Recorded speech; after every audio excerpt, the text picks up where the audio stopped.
It is May 25th, 2025. We are in Murphy Canyon Military Housing in the Tierra Santa part of Lakeside. I'm sorry, of San Diego. And just in the distance there, you can see a burnt out car. And over here is the other end of the street where they're cleaning that. We'll walk up there.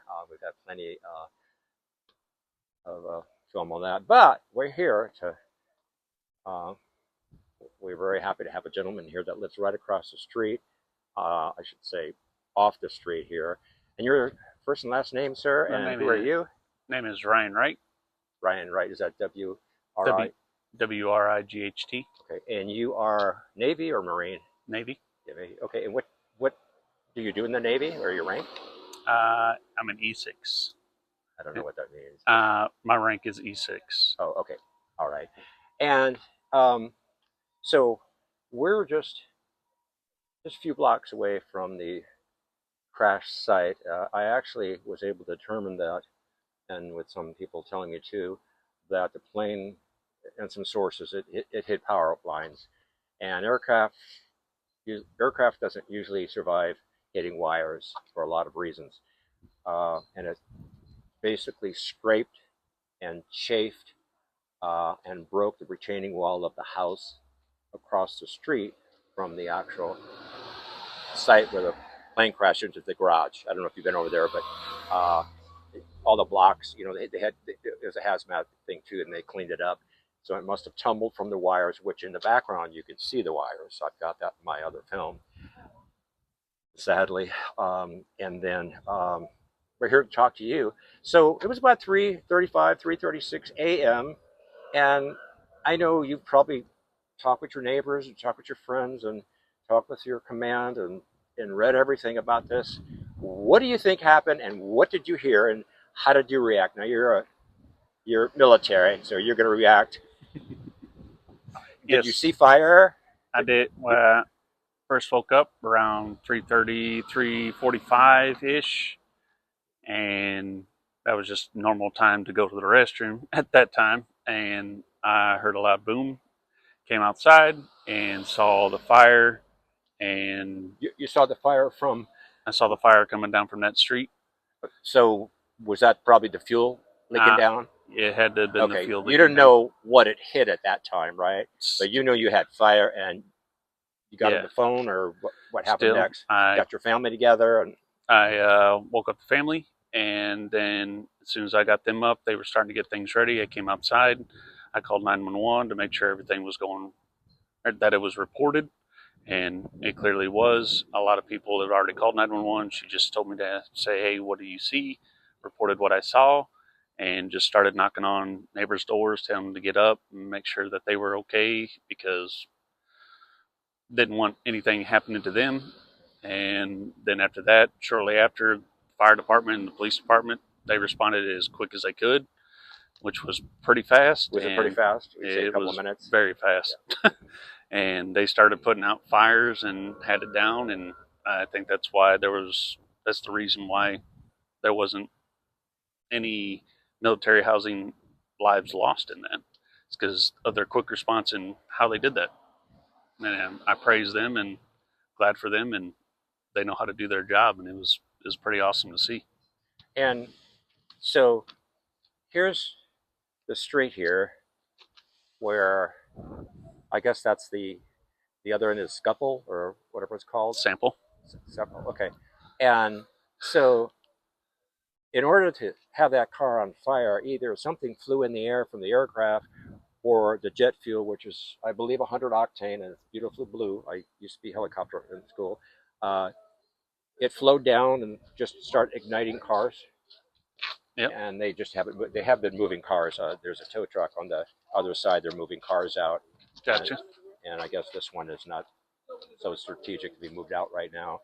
But they have to clean up. That's hazmat there. And so, do you know the people that live there? I do not. Okay. Just neighbors, and just saw their car on fire, and that's when I started knocking on doors to wake them up. There was nothing they could do for it or with it. And Just the I'm sorry, the the security there and the watchmen and whoever said that on the street they're cleaning up, which I believe it's this one. Yep. Uh, Nobody can go back in those homes. Is that true? As far as I know, I don't know the Because extent to what they're letting in. it's blocked. Yeah. So I didn't see anybody walking. no. So and I think it's considered hazmat. You know, it's fuel, and they were bagging things and marking and flagging things on the other end. It was pretty interesting. So after you got your family together, you were notifying neighbors and so forth. What? How has the military reached out to anybody who's been affected by this, whether it be financially, actually from the fire, or just emotionally, because it's a big thing. You know, it could have been a military plane too. You know, It absolutely could have. I'm not at liberty to say what the military could have done. okay. I'm not sure what they're doing about it, but I'm pretty sure that I'm they're just doing the asking. right thing. I'm not asking something. Absolutely. I'm just asking if they've reached out. I know Miller Elementary School. I don't know if that's Red Cross or if that's the military. It's closed. I was hoping to interview somebody there, but they've been helping out with necessity items Yeah, over that's there. where they set up at military elementary school. That's open for military and civilians. Right. Okay. So I know that's where they set up their base operations to for anything water and stuff like that, anything that Right. people needed. Right. And they either were closed early or they were just closed today because I had hoped to go over there and talk with them too. So what? I mean, for anybody, and I know you're military. You know, you strong and patriotic and that. But when you see something so close up like that, and you, you didn't even know that a plane crashed when you saw that, right? No, sir. I mean, what was going on? You saw the fuel coming down the street, Yes, sir. and obviously something did a dump truck turn over. Or be diesel, it wouldn't burn like that. But what did you think it was coming from? Was it like an accident? I knew it was some sort of accident because everything was on fire, but I didn't. I mean, I just responded how I was supposed to and make sure everybody was okay and let the neighbors know, hey, there's something going on. You guys need to get up so everybody's safe. Did everybody uh, wake up and get to the door that you knocked on? Yep. Good. So you were up and down the street, and probably other Along guys with and women too. the whole military, everybody in here that is military, and even if they aren't military, civilians, if they're mixed in here with us, everybody was up and waking everybody up. So it wasn't just one branch, one anything. It was just people as a Just the whole. community, you know, It because was awesome. these are like what townhomes, right? There's Yeah. like four in the block. Is it four Yeah, it right here? depends on where you're at. Okay. And so you didn't know that a small plane crashed, a jet. And when did you know it was a jet? You were talking about 3:30 in the morning, and no one really knows what's going on. And obviously, the fire department would have blocked that off immediately. When did you find out that it was indeed a jet and 6 people perished, but I, the homeowner?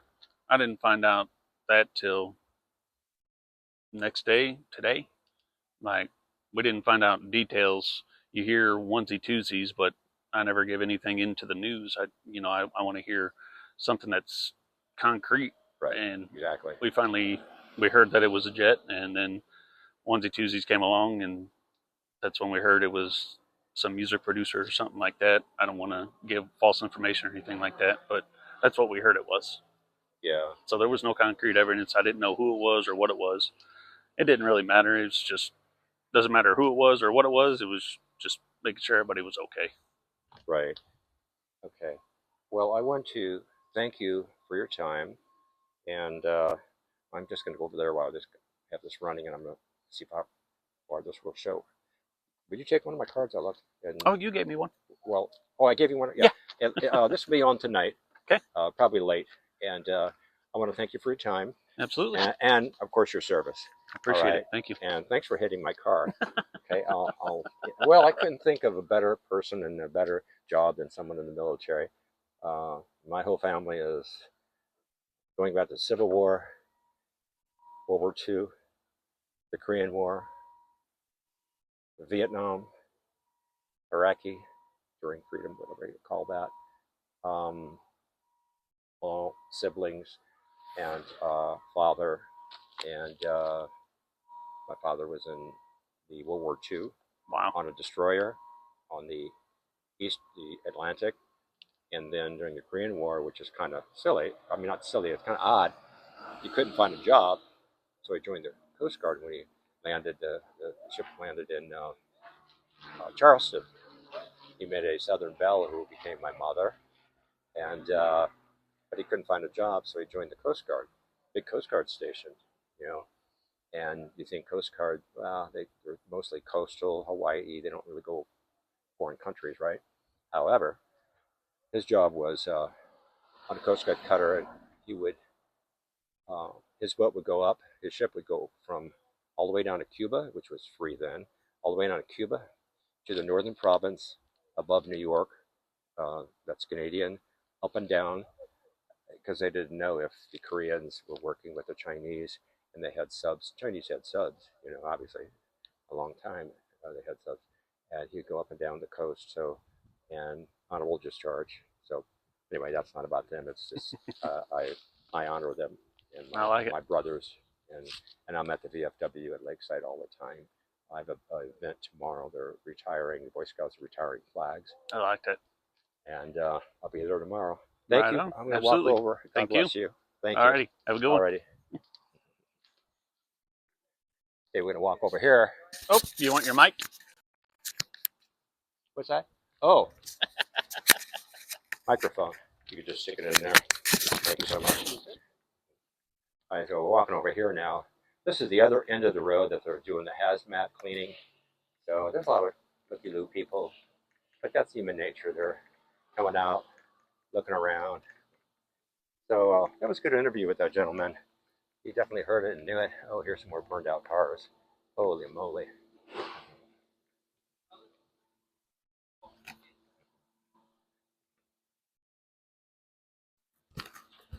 There's a burned out car over there. You can see. Hi. What? They don't want to require anything close to the gate. You can go from over there. Oh, this is public street here. I know, but they don't want. But I have the right to be here. I've got a press pass. I'm issued by the police department, so I can be here.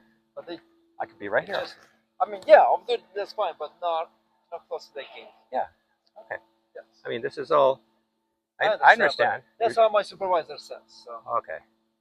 Well, let's get a look in there.